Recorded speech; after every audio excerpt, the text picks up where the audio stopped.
ਧੰਨ ਧੰਨ ਸ਼੍ਰੀ ਗੁਰੂ ਗ੍ਰੰਥ ਸਾਹਿਬ ਜੀ ਦੀ ਪਾਵਨ ਵਿਚਾਰਧਾਰਾ ਨੂੰ ਸਮੁੱਚੇ ਸੰਸਾਰ ਅੰਦਰ ਪ੍ਰਚਾਰਨ ਅਤੇ ਪਸਾਰਨ ਦਾ ਦਰਦ ਰੱਖਣ ਵਾਲੇ ਅਤੇ ਮੇਰੇ ਇਸ ਵਾਇਸ ਨੋਟ ਨੂੰ ਸੁਣਨ ਵਾਲੇ ਸਮੂਹ ਸੱਜਣਾਂ ਨੂੰ ਸੁਖਜੀਤ ਸਿੰਘ ਕਪੂਰਥਲਾ ਵੱਲੋਂ ਵਾਹਿਗੁਰੂ ਜੀ ਕਾ ਖਾਲਸਾ ਵਾਹਿਗੁਰੂ ਜੀ ਕੀ ਫਤਿਹ।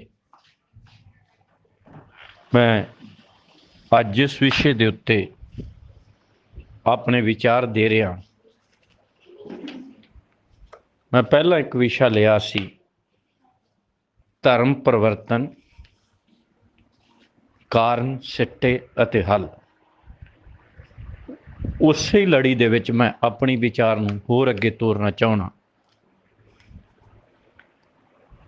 ਕਿਉਂਕਿ ਅਜੋਕੇ ਸਮੇਂ ਦੇ ਦੌਰਾਨ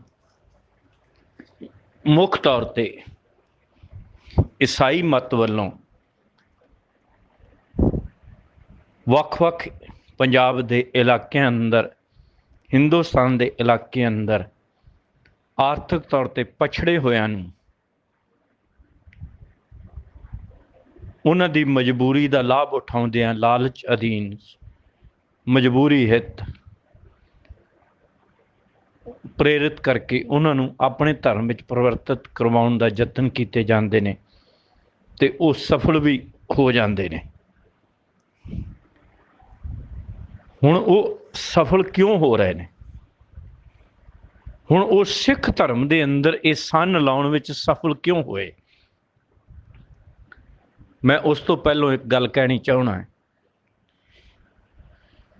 ਜੇ ਕੋਈ ਚੋਰ ਸਾਡੇ ਘਰ ਵਿੱਚ ਚੋਰੀ ਕਰ ਗਿਆ, ਫਿਰ ਮੈਂ ਦੁਹਰਾ ਦਿਆਂ, ਮੈਂ ਉਦਾਹਰਨ ਦੇ ਤੌਰ ਤੇ ਗੱਲ ਕਰ ਰਿਹਾ।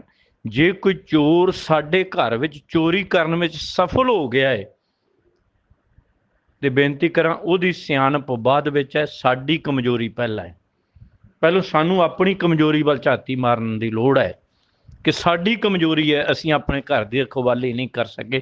ਮੈਨੂੰ ਲੱਗਦਾ ਹੈ ਇਸ ਸਿੱਖੀ ਰੂਪੀ ਘਰ ਦੀ ਅਸੀਂ ਰਖਵਾਲੀ ਕਰਨ ਦੇ ਸਮਰੱਥ ਨਹੀਂ ਬਣੇ, ਤਾਈਓ ਬੇਗਾਨਿਆਂ ਨੇ ਆ ਕੇ ਸਾਡੇ ਘਰ ਵਿੱਚ ਸੰਨ ਲਾ ਕੇ ਚੋਰੀ ਕਰ ਲਈ ਹੈ।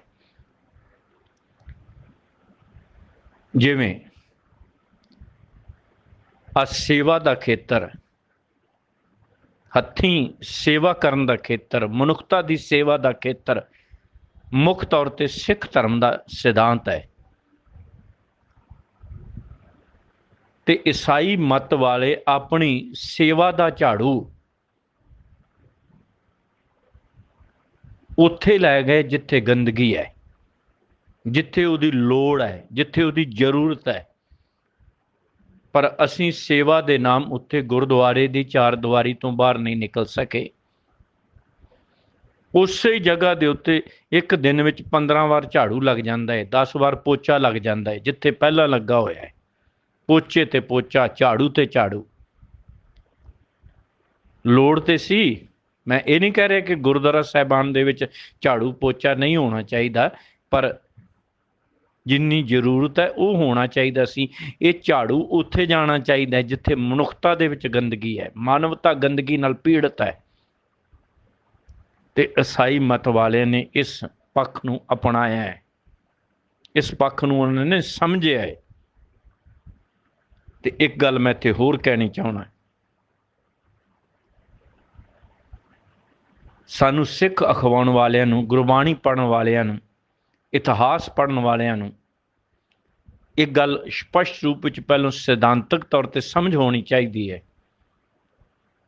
ਕਿ ਸ਼੍ਰੀ ਗੁਰੂ ਗ੍ਰੰਥ ਸਾਹਿਬ ਜੀ ਦੀ ਪਾਵਨ ਬਾਣੀ ਅੰਦਰ, ਸਿੱਖ ਇਤਿਹਾਸ ਅੰਦਰ ਕਿਸੇ ਵੀ ਧਰਮ ਦਾ ਕੋਈ ਵਿਰੋਧ ਨਹੀਂ ਹੈ। ਕਿਸੇ ਵੀ ਧਰਮ ਦਾ ਕੋਈ ਵਿਰੋਧ ਨਹੀਂ ਹੈ। ਕਿਸੇ ਧਰਮ ਦੇ ਉੱਤੇ ਗੁਰੂ ਸਾਹਿਬਾਨ ਨੇ, ਗੁਰੂ ਗ੍ਰੰਥ ਸਾਹਿਬ ਦੀ ਬਾਣੀ ਨੇ ਉਟੰਕਨ ਨਹੀਂ ਕੀਤਾ। ਹੁਣ ਅਸੀਂ ਆਖਾਂਗੇ ਨਹੀਂ ਜੀ, ਬਹੁਤ ਸਾਰੀਆਂ ਗੱਲਾਂ ਦੇ ਉੱਤੇ ਉਟੰਕਨ ਹੈ।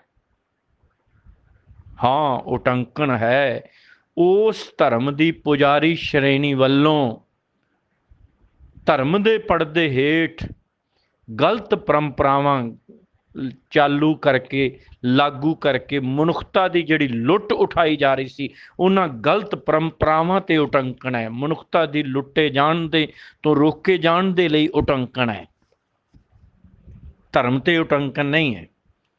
ਗੁਰੂ ਪਾਤਸ਼ਾਹ ਤੇ ਇਹ ਸਿਧਾਂਤ ਦਿੰਦੇ ਨੇ, ਜੇ ਮੁਸਲਮਾਨ ਬਣਨਾ ਹੈ ਤੇ ਕਿੱਦਾਂ ਦਾ ਮੁਸਲਮਾਨ ਹੋਣਾ ਚਾਹੀਦਾ ਹੈ, ਜੇ ਹਿੰਦੂ ਬਣਨਾ ਹੈ ਤੇ ਕਿੱਦਾਂ ਦਾ ਹਿੰਦੂ ਹੋਣਾ ਚਾਹੀਦਾ ਹੈ। ਪਰ ਦੂਸਰਾ ਪੱਖ ਮੈਂ ਕਹਿ ਦਿਆਂ,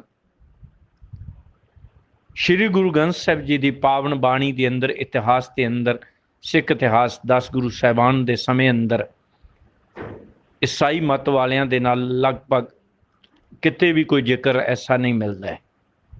ਕਿਉਂ? ਕਿਉਂਕਿ 10 ਗੁਰੂ ਸਾਹਿਬਾਨ ਜਿਸ ਜਿਸ ਖੇਤਰ ਵਿੱਚ ਵੀ ਵਿਚਰੇ, ਉੱਥੇ ਈਸਾਈ ਮਤ ਵਾਲਿਆਂ ਦਾ ਪ੍ਰਭਾਵ ਨਹੀਂ ਸੀ। ਗੁਰੂ ਗ੍ਰੰਥ ਸਾਹਿਬ ਵਿੱਚ ਜੈਨੀਆਂ ਦਾ ਜ਼ਿਕਰ ਮਿਲੇਗਾ, ਗੁਰੂ ਗ੍ਰੰਥ ਸਾਹਿਬ ਵਿੱਚ ਹਿੰਦੂਆਂ ਦਾ ਜ਼ਿਕਰ ਮਿਲੇਗਾ, ਮੁਸਲਮਾਨ ਦਾ ਜ਼ਿਕਰ ਮਿਲੇਗਾ, ਬ੍ਰਾਹਮਣ ਦਾ ਜ਼ਿਕਰ ਮਿਲੇਗਾ, ਪਰ ਈਸਾਈ ਮਤ ਦਾ ਕੋਈ ਜ਼ਿਕਰ ਨਹੀਂ ਮਿਲੇਗਾ। ਕਿਉਂ? ਕਿਉਂਕਿ ਗੁਰੂ ਨਾਨਕ ਸਾਹਿਬ, 10 ਗੁਰੂ ਸਾਹਿਬਾਨ ਜਿੱਥੇ ਵਿਚਰੇ, ਉੱਥੇ ਈਸਾਈ ਮਤ ਵਾਲਿਆਂ ਦਾ ਅਜੇ ਪ੍ਰਭਾਵ ਉਸ ਸਮੇਂ 'ਚ ਨਹੀਂ ਸੀ। ਤੇ ਮੈਂ ਇੱਥੇ ਇੱਕ ਬੇਨਤੀ ਹੋਰ ਕਰਦੇ ਹਾਂ, ਸਾਡਾ ਵਿਰੋਧ ਨਾ ਤੇ ਹਜ਼ਰਤ ਈਸਾ ਮਸੀਹ ਜੀ ਦੇ ਨਾਲ ਹੈ, ਸਾਡਾ ਵਿਰੋਧ ਨਾ ਉਹਨਾਂ ਦੇ ਉੱਤੇ, ਹਜ਼ਰਤ ਈਸਾ ਮਸੀਹ ਜੀ ਨੂੰ ਪਰਮੇਸ਼ਰ ਦਾ ਇਕਲੌਤਾ ਪੁੱਤਰ ਮੰਨਣ ਵਾਲਿਆਂ ਦੇ ਈਸਾਈਆਂ ਦੇ ਉੱਤੇ ਹੈ। ਉਹਨਾਂ ਦਾ ਵਿਸ਼ਵਾਸ ਹੈ, ਉਹਨਾਂ ਨੂੰ ਮੁਬਾਰਕ ਹੈ। ਨਾ ਹੀ ਸਾਡਾ ਉਟੰਕਨ ਕਿਸੇ ਰੂਪ ਅੰਦਰ ਉਹਨਾਂ ਦੇ ਧਰਮ ਗ੍ਰੰਥ ਪਵਿੱਤਰ ਬਾਈਬਲ ਦੇ ਉੱਤੇ ਹੈ। ਜੇ ਸਾਨੂੰ ਸਿੱਖਾਂ ਨੂੰ ਕੁਝ ਵਿਰੋਧ ਕਰਨ ਦੀ ਲੋੜ ਹੈ ਤੇ ਬੇਨਤੀ ਕਰਾਂ, ਜਿਹੜੇ ਉਹ ਗੁਰੂ ਗ੍ਰੰਥ ਸਾਹਿਬ ਜੀ ਦੀ ਪਾਵਨ ਬਾਣੀ ਦੀਆਂ ਤੁਕਾਂ ਨੂੰ, ਪਾਵਨ ਬਾਣੀ ਦੇ ਸ਼ਬਦਾਂ ਨੂੰ ਗਲਤ ਅਰਥਾਂ ਵਿੱਚ ਵਰਤਦੇ ਨੇ, ਸਾਡਾ ਵਿਰੋਧ ਉੱਥੋਂ ਤੱਕ ਸੀਮਤ ਹੋਣਾ ਚਾਹੀਦਾ ਹੈ। ਸਾਡਾ ਵਿਰੋਧ ਗੁਰਬਾਣੀ ਦੀ ਗਲਤ ਵਰਤੋਂ ਕਰਨ ਦੇ ਤੱਕ ਸੀਮਤ ਹੋਣਾ ਚਾਹੀਦਾ ਹੈ। ਹੁਣ ਮੈਂ ਇੱਕ ਉਦਾਹਰਨ ਆਪਣੇ ਨਿੱਜੀ ਜੀਵਨ 'ਚ ਵਾਪਰੀ ਦੇਣੀ ਚਾਹੁੰਦਾ। ਲਗਭਗ 20 ਸਾਲ ਪੁਰਾਣੀ ਮੈਂ ਗੱਲ ਕਰਨ ਲੱਗਾ। ਸਾਡੇ ਕਪੂਰਥਲਾ ਜ਼ਿਲ੍ਹੇ ਦੇ ਅੰਦਰ ਇੱਕ ਓਪਨ ਡੋਰ ਚਰਚ ਖੁੱਲ੍ਹਿਆ ਹੈ। ਸਾਡੇ ਧਿਆਨ ਵਿੱਚ ਉਸ ਓਪਨ ਡੋਰ ਚਰਚ ਵਾਲਿਆਂ ਦੀ ਇੱਕ ਕਿਤਾਬ ਆਈ, ਸਾਡੇ ਹੱਥ ਵਿੱਚ ਪਹੁੰਚ ਗਈ, ਜਿਹੜੀਆਂ ਅੱਜ ਉਹ ਗੁਰਬਾਣੀ ਦੀਆਂ ਤੁਕਾਂ ਦਾ ਉਹ ਬੀਬੀ ਵੀਡੀਓ ਵਿੱਚ ਵਰਤੋਂ ਕਰ ਰਹੀ ਹੈ। ਉਹ ਤੁਕਾਂ ਵੀ ਤੇ ਕੁਝ ਹੋਰ ਤੁਕਾਂ ਵੀ ਉਹਨਾਂ ਨੇ ਉਸ ਕਿਤਾਬ ਵਿੱਚ ਵਰਤੀਆਂ ਤੇ ਸਾਨੂੰ ਬੜਾ ਮਹਿਸੂਸ ਹੋਇਆ। ਅਸੀਂ ਕਿਹਾ ਇਹਦੇ ਨਾਲ ਗੱਲ ਕੀਤੇ ਜਾਣ ਦੀ ਲੋੜ ਹੈ। ਅਸੀਂ ਕੁਝ ਸੱਜਣਾਂ ਨੇ ਇਕੱਠੇ ਹੋ ਕੇ ਉਸ ਪਿੰਡ ਦੀ ਪੰਚਾਇਤ ਨੂੰ, ਪਿੰਡ ਦੇ ਸਰਪੰਚ ਨੂੰ ਨਾਲ ਲੈ ਕੇ ਉਹਦੇ ਨਾਲ ਟਾਈਮ ਫਿਕਸ ਕੀਤਾ।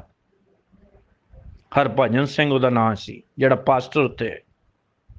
ਅਸੀਂ ਟਾਈਮ ਫਿਕਸ ਕੀਤਾ, ਸਰਪੰਚ ਨੂੰ, ਪੰਚਾਇਤ ਦੇ ਮੈਂਬਰਾਂ ਨੂੰ ਨਾਲ ਲਿਆ ਤੇ ਨਿਰਧਾਰਤ ਸਮੇਂ ਤੇ ਜਦੋਂ ਅਸੀਂ ਪਹੁੰਚੇ ਤੇ ਉਸ ਪਾਸਟਰ ਨੇ ਆਪਣੇ ਨਾਲ ਕੁਝ ਦੂਸਰੇ ਸ਼ਹਿਰ ਤੋਂ ਵੀ ਬੰਦੇ ਬੁਲਾਏ ਹੋਏ ਸਨ।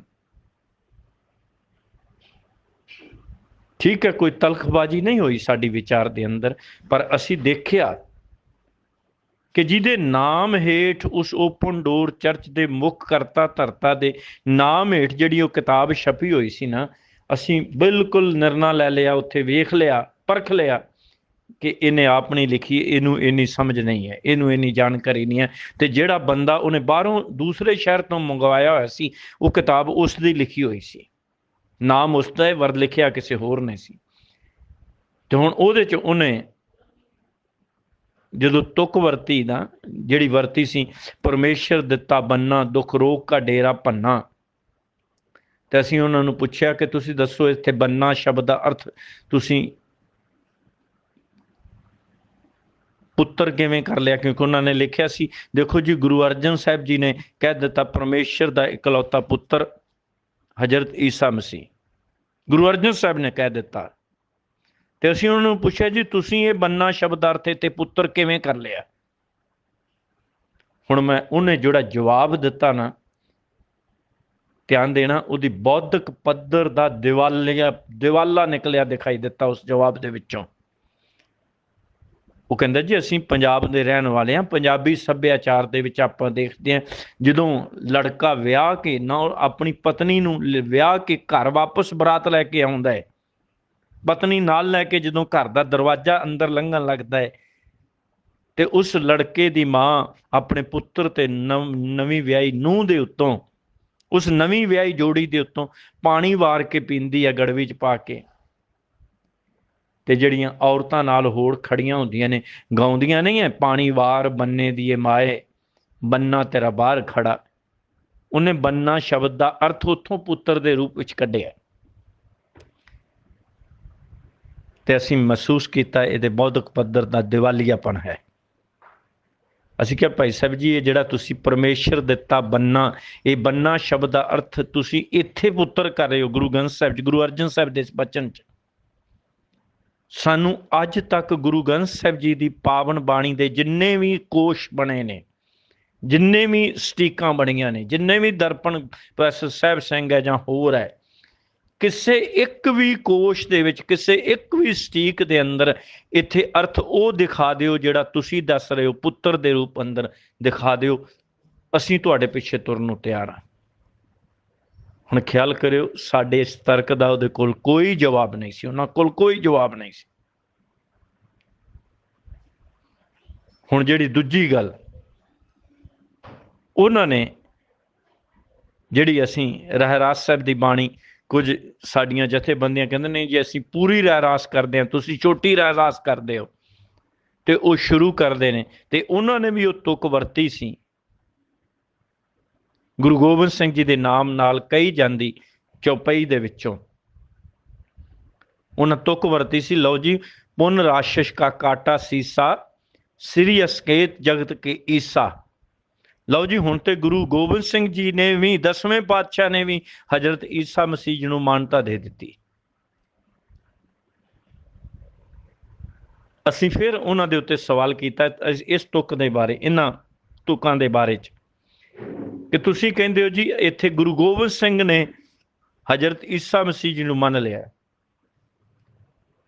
ਤੁਸੀਂ ਸਾਨੂੰ ਇਹਦੇ ਵਿੱਚ ਪੁੰਨ ਸ਼ਬਦ ਦਾ ਅਰਥ ਦੱਸ ਦਿਓ। ਪਹਿਲਾ ਅੱਖਰ ਜਿਹੜਾ ਤੁਸੀਂ ਵਰਤਿਆ ਹੈ ਨਾ, ਪੁੰਨ, ਪੱਪੇ ਨੂੰ ਔਂਕੜ, ਨੰਨੇ ਨੂੰ ਸਿਆਰੀ, ਇਹ ਪੁੰਨ ਸ਼ਬਦ ਦਾ ਅਰਥ ਦੱਸ ਦਿਓ, ਅਸੀਂ ਤੁਹਾਡੀ ਅਗਲੀ ਗੱਲ ਵੀ ਮੰਨਣ ਨੂੰ ਤਿਆਰ ਹਾਂ। ਪੁੰਨ ਸ਼ਬਦ ਦਾ ਹੀ ਅਰਥ ਦੱਸ ਦਿਓ। ਯਕੀਨ ਜਾਣਿਓ, ਉਹ ਪੁੰਨ ਸ਼ਬਦ ਦਾ ਵੀ ਅਰਥ ਸਾਨੂੰ ਨਹੀਂ ਦੱਸ ਸਕੇ। ਪੁੰਨ ਸ਼ਬਦ ਦਾ ਅਰਥ ਵੀ ਸਾਨੂੰ ਨਹੀਂ ਦੱਸ ਸਕੇ, ਜਦੋਂ ਕਿ ਪੁੰਨ ਸ਼ਬਦ ਦਾ ਅਰਥ ਹੈ ਫੇਰ, ਕਿ ਫਿਰ ਰਾਖਸ਼ ਦਾ ਸਿਰ ਕੱਟ ਦਿੱਤਾ ਗਿਆ। ਪੁੰਨ ਰਾਖਸ਼ ਕਾ ਕਾਟਾ ਸੀਸਾ, ਫਿਰ ਰਾਖਸ਼ ਦਾ ਸਿਰ ਕੱਟ ਦਿੱਤਾ ਗਿਆ। ਹੁਣ ਫਿਰ ਸ਼ਬਦ, ਪੁੰਨ ਸ਼ਬਦ ਦੱਸਦਾ ਹੈ ਕਿ ਇਹ ਕੋਈ ਪਿੱਛੋਂ ਘਟਨਾਕ੍ਰਮ ਤੁਰਿਆ ਆ ਰਿਹਾ ਹੈ, ਕੋਈ ਜੰਗ ਦੇ ਮੈਦਾਨ ਦਾ ਘਟਨਾਕ੍ਰਮ ਤੁਰਿਆ ਆ ਰਿਹਾ ਹੈ, ਤੇ ਇਹ ਅੱਗੇ ਗੱਲ ਕੀਤੀ ਜਾ ਰਹੀ ਹੈ। ਖਿਆਲ ਕਰਿਓ, ਉਹਨਾਂ ਦੇ ਬੌਧਿਕ ਪੱਧਰ ਦਾ ਦਿਵਾਲੀਆਪਣ ਅਸੀਂ ਵੇਖਿਆ। ਤੇ ਇੱਦਾਂ ਉਹਨਾਂ ਨੇ ਹੋਰ ਵੀ ਕਈ ਪੰਕਤੀਆਂ ਵਰਤੀਆਂ ਹੋਈਆਂ ਸਨ ਗੁਰੂ ਗ੍ਰੰਥ ਸਾਹਿਬ ਦੀ ਪਾਵਨ ਬਾਣੀ ਦੀਆਂ, ਆਪਣੇ ਹੀ ਅਰਥਾਂ ਦੇ ਅੰਦਰ। ਸਾਡੀ ਉਹ ਗੱਲਬਾਤ ਕਿਸੇ ਤਨ ਪਤਨ ਨਹੀਂ ਲੱਗੀ। ਅਸੀਂ ਫਿਰ ਕਿਸੇ ਤਰੀਕੇ ਦੇ ਨਾਲ, ਇਨਡਾਇਰੈਕਟ ਵੇ ਦੇ ਨਾਲ, ਉਹਨਾਂ ਦੇ ਕੋਲੋਂ ਹੋਰ ਕਿਤਾਬਾਂ ਮੰਗਵਾ ਕੇ, ਉਹਦੇ ਨਾਲ ਚਿੱਠੀਆਂ ਲਿਖ ਕੇ, ਉਹਦੇ ਵਿੱਚ ਬਕਾਇਦਾ page number, line number code ਕਰਕੇ 5 ਦੇ 5 ਤਖਤਾਂ ਦੇ ਜਥੇਦਾਰਾਂ ਨੂੰ ਭੇਜੀਆਂ, ਸ਼੍ਰੋਮਣੀ ਕਮੇਟੀ ਦੀ, ਸ਼੍ਰੋਮਣੀ ਅਕਾਲੀ ਦਲ ਦੇ ਪ੍ਰਧਾਨਾਂ ਨੂੰ ਭੇਜੀਆਂ, ਉਸ ਸਮੇਂ ਦੇ ਮੁੱਖ ਆਗੂਆਂ ਨੂੰ ਭੇਜੀਆਂ, ਜਿਹੜੇ ਸਿੱਖੀ ਦੇ ਮੁੱਖ ਆਗੂ ਹੋਉਂਦੇ ਸਨ ਉਸ ਸਮੇਂ ਦੇ, ਚਿੱਠੀਆਂ ਲਾ ਕੇ ਭੇਜੀਆਂ। ਮੈਨੂੰ ਅਫਸੋਸ ਨਾਲ ਕਹਿਣਾ ਪੈਂਦਾ ਹੈ, ਏਡਾ ਵੱਡਾ ਡਾਕੂਮੈਂਟਰੀ ਐਵੀਡੈਂਸ ਸਾਡੇ ਹੱਥ ਵਿੱਚ ਹੋਣ ਦੇ ਬਾਵਜੂਦ ਵੀ ਅਸੀਂ ਡਾਕੂਮੈਂਟਰੀ ਐਵੀਡੈਂਸ ਉਹਨਾਂ ਦੇ ਕੋਲ ਪ੍ਰੋਵਾਈਡ ਕਰਵਾ ਦਿੱਤੀ ਕਿਤਾਬਾਂ ਦੇ ਰੂਪ ਅੰਦਰ, ਹਰ ਇੱਕ ਨੂੰ ਕਿਤਾਬ ਭੇਜੀ, ਪਰ ਅਫਸੋਸ ਕਿਸੇ ਨੇ ਵੀ ਉਹਦੇ ਉੱਤੇ ਕੋਈ ਕਾਰਵਾਈ ਕਰਨਾ ਮੁਨਾਸਬ ਨਹੀਂ ਸਮਝਿਆ। ਇੱਥੋਂ ਤੱਕ ਕਿ ਸਾਨੂੰ ਉਹਦਾ ਜਵਾਬ ਦੇਣਾ ਵੀ ਮੁਨਾਸਬ ਨਹੀਂ ਸਮਝਿਆ ਕਿਸੇ ਨੇ ਵੀ। ਤੇ ਖਿਆਲ ਕਰਿਓ, ਜਿਹੜੀ ਕੌਮ ਦੇ ਆਗੂ ਇਸ ਤਰ੍ਹਾਂ ਦੇ ਹੋਣਗੇ, ਉਸ ਕੌਮ ਕੋਲੋਂ ਚੰਗੇਰੇ ਭਵਿੱਖ ਦੀ, ਉਸ ਕੌਮ ਦੇ ਚੰਗੇਰੇ ਭਵਿੱਖ ਦੀ ਆਸ ਕਿੱਦਾਂ ਕਰਾਂਗੇ? ਅੰਧਾ ਆਗੂ ਜੇਥੀ ਹੈ, ਕਿਉਂ ਪਾਦਰ ਜਾਣੇ, ਜਾਂ ਹੋਰ ਬਾਣੀ ਕਹਿੰਦੀ ਹੈ, ਅੰਧੇ ਕਹਿਰਾ ਦੱਸੀ ਹੈ, ਅੰਧਾ ਹੋਏ ਸੋ ਜਾਏ, ਹੋਏ ਸੁਜਾਖਾ ਨਾਨਕਾ, ਸੋ ਕਿਉ ਉਜੜ ਪਾਏ। ਤੇ ਖਿਆਲ ਕਰਿਓ, ਇਹ ਅੰਨਿਆਂ ਦੇ ਪਿੱਛੇ, ਅੰਨੇ ਆਗੂਆਂ ਦੇ ਪਿੱਛੇ ਤੁਰ ਕੇ ਕੌਮ ਮੰਝ ਧਾਰ ਵਿੱਚ ਡੁੱਬਦੀ ਜਾ ਰਹੀ ਹੈ। ਅਫਸੋਸ, ਮੇਰੀ ਕੌਮ ਦੇ ਕੋਲ, ਆਪਣੇ ਕੌਮ ਦੀ ਨੌਜਵਾਨੀ ਦੇ ਬੱਚਿਆਂ ਦੇ ਚੰਗੇਰੇ ਭਵਿੱਖ ਦੀ ਕੋਈ ਬਹੁਤ ਵਧੀਆ ਪਲੈਨਿੰਗ ਨਹੀਂ ਹੈ। ਥਿੰਕ ਟੈਂਕਰਸ ਬਹੁਤ ਵਧੀਆ ਵਧੀਆ ਸਾਡੇ ਕੋਲ ਹਨ, ਪਰ ਅਫਸੋਸ, ਅਫਸੋਸ ਕਿ ਅਸੀਂ ਉਹਨਾਂ ਥਿੰਕ ਟੈਂਕਰਸ ਦੇ ਰਾਹੀਂ ਇੱਕ ਪਲੇਟਫਾਰਮ ਤੇ ਬੈਠ ਕੇ ਵਿਚਾਰ ਚਰਚਾ ਕਰਕੇ ਕੌਮ ਦੇ ਲੰਮੇਰੇ ਭਵਿੱਖ ਲਈ, ਚੰਗੇਰੇ ਭਵਿੱਖ ਲਈ ਕੋਈ ਲੰਮੀਆਂ ਯੋਜਨਾਵਾਂ ਉਲੀਕ ਲਈਏ।